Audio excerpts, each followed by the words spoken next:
A story is told about a ship that stalled in the high seas. The captain, the crew, everybody in the ship tried everything they could to get the engines running and the turbines moving again. Unfortunately, they could not, and there's nothing they could do about it. So of course they made it, and they reached out to land and choppered in a few experts. The experts landed on the ship, and they also read the manuals and tried everything they could, but they could not get that ship to move. And a storm was coming, so they needed to get this thing moving in the shortest time. One of the experts said they know the old man who designed the ship, and he's somewhere in another part of the world. So of course the shipping company did everything they could to get that man and bring him to the ship. The man was choppered in, and he came in. He surveyed the ship, went round and looked at everything, observed the engines and the turbines, and then he came back to deck and asked for a small hammer, and went to a section of the engine and tapped, and the engines roared and the turbines began to move. And the man said, okay, you're good to go, you can continue with your journey, but you'd have to ship me over back to land, and I will send you my invoice in a month. So a month later, the old man sent his invoice, and it was an invoice of $1 million. The shipping company was up in arms. They were angry and were saying, this old man is taking advantage of us. Write it back to him and advise him to give us an itemized bill. How does it amount to $1 million?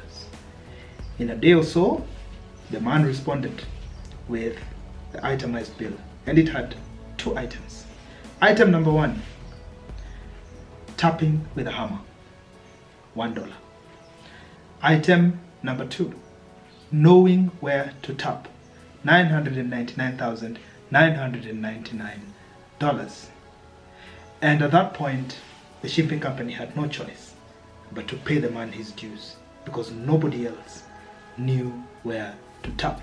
There are many times that we don't look at the opportunities that we have to be an expert in something. And the question I have for you who's watching this video is, what are you an expert in? What are you known for? What is that one thing that possibly only you can do, or at least only you can be trusted to do? What are you known for? And it's something in our generation that has become extremely important, that we need to be known for something. We need to be known to be able to solve particular problems. And I've mentioned this before in another video, that the people who get ahead are the ones who solve problems. So the question that I want to pose to you is, what are you going to be known for as you build yourself, as you build your career, as you build your life? And what is that one thing that will ensure that you continually be the person who's called upon to solve particular problems? But where does the journey of knowing where to tap begin?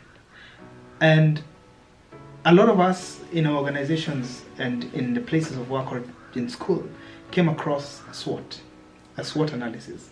We've carried out SWOT analysis for our departments, for businesses, and even for others. But have you ever done a SWOT analysis for yourself? Have you analyzed what your strengths are? What are the things that make you you? What are your weaknesses? What are the things that could detract you or slow you down from achieving what you intend to achieve? And strengths and weaknesses are largely internal, because it's about you knowing yourself. Shakespeare writes in one of his plays, know thyself, to thine own self be true. How well do you know yourself? And I urge everybody, anyone that I come across, always do a SWOT analysis of yourself if you've never done one. Then what are the opportunities around you? Opportunities that you can leverage on, things that you can take advantage of. Is it your network? Is it people around you that can open doors? What are those opportunities? And finally, what are the threats? It's always extremely important to know your threats, because threats are your enemy. They are the things that you don't see coming that could stop you from achieving your goals.